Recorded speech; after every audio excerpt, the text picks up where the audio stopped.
前川恒夫さん、当時15歳。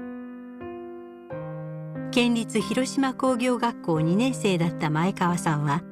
爆心地からおよそ 2.6 キロ離れた吉島本町にある寄宿舎で被爆しました。寄宿舎の2階にいた前川さんは吹き飛ばされ、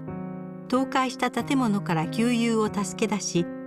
実家のある安芸太田町に避難します。途中、目の当たりにした光景が今も脳裏から離れません。生きながらえたのは一瞬の判断の積み重ねだったと前川さんは語ります。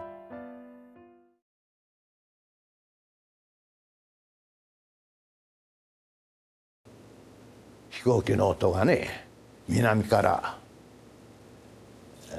したわけですよ。もうその時にあんまり高度はあんまり高くはなかったように思うんですよ。それで空をこう見たんじゃね、飛行機が見えなかった。それでこう探しよったうちにちょうど隣が今の2階建てじゃったですけどね、その2階建ての向こうからでちょうど光はね、赤いような光、ちょっと夕日がかないうような感じの光じゃったんですがね、こうなりました。あっと思ったら倒れとったんですよね。その時すぐ起きよう思うたら足が挟んでね、足が動かんようになっとったんですよ。それで一番心配したのが火がついてはないかいう分がね、あれがちょっと心配がありましたもんでね、あれがまず第一番に家が火事になっちゃらんかいう分がね、それがすぐこう確認したんだよね。火がついてなかった。そんならゆっくり足を外せばいいじゃないかいう分で、それから落ち着いて足を外したんですよ。外へ出た時にね、見たのが出た時が2階建ての分がぺっちゃんこいう分がね、ぺっちゃんこになっとったんですよ。それで空へ見上げたらなんと黒い煙の柱になっとるわけだね。赤黒いような煙の柱だったんです。ただキノコの傘は出てなかったです、まだ。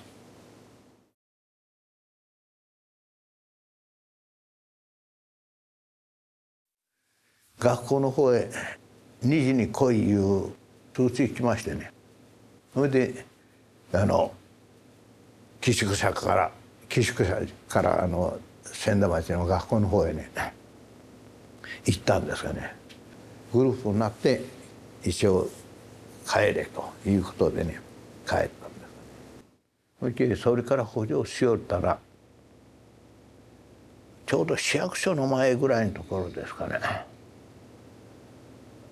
電車道へ大の字になってね倒れておる人は黒焦げになっとったんですがね、足首がね肉がないんです。それで中に骨が白い骨が見える。ここない、ないんです。ほいで中に白い骨が見える。ほいで1メーターぐらい電車のトロリ線が下がっておりましたんでね、これは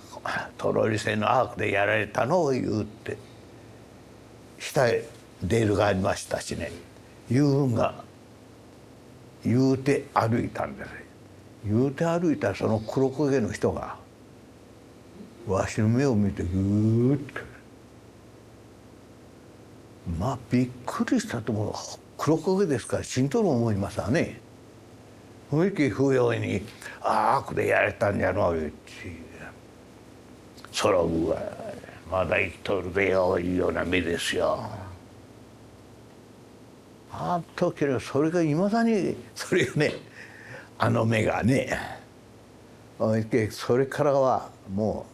う倒れた人や生きとる人でも目を合わさんように合わさんようにしたんですよ。目を合わしたらねできんけもう目を合わさんように目は合わさん他見てもね目は見んようにした。真っ裸でもね黒焦げになっとっても死ねんのですの人間は。あれがねいまだに忘れられんのです。岩なんだですね初めは。岩なんだし言うて心配するだけですからね。ほいけ実際原爆手帳もろたのは20年後ですけどね。20年経ったら奥さんもでき子供もできて健全な思うたら20年経っとったわけですよ。ほいで原爆手帳をもろったわけですよ。それまでは手帳もろてないんですねえ。ああいうことがねあるんですよ。その時期いまだにこのいうような原爆に遭うたどういうようにしたいうのは子供に話しておりませんで女房にも話しておらんですよ。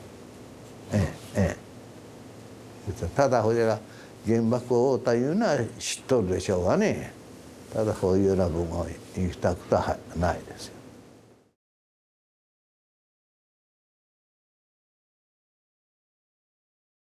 長く体験を語らなかった前川さん。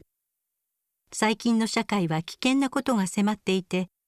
自分の体験が役立てばと証言を始めました。原爆の語り部になったのがね今2年ぐらい語りやったんですがねあれまではねやってないんですよ。やはり皆さんがどうもここは大丈夫よって言うて一緒に山崩れの下へ入る形でさねああいうことを見たりなんかしたらねなんとか危険用地を考えんさらんかえのうというような気になるわけだ。ね、どうか皆さんがねやはりここは大丈夫いうところはないんですけどね。なんもないとここは大丈夫よいう格好で皆さんがのほほんとこうやられるんそれでいいんかいな。おまけに原爆反対言うて長いことやってもいまだにそういう原爆を持つ国が増えてきよるねえ。そしたらどうせねやけんか言ったら自分の身は自分で守る方法を考えなきゃいけんような時代やってきとるんだなからいうような気がしちゃうんですよ。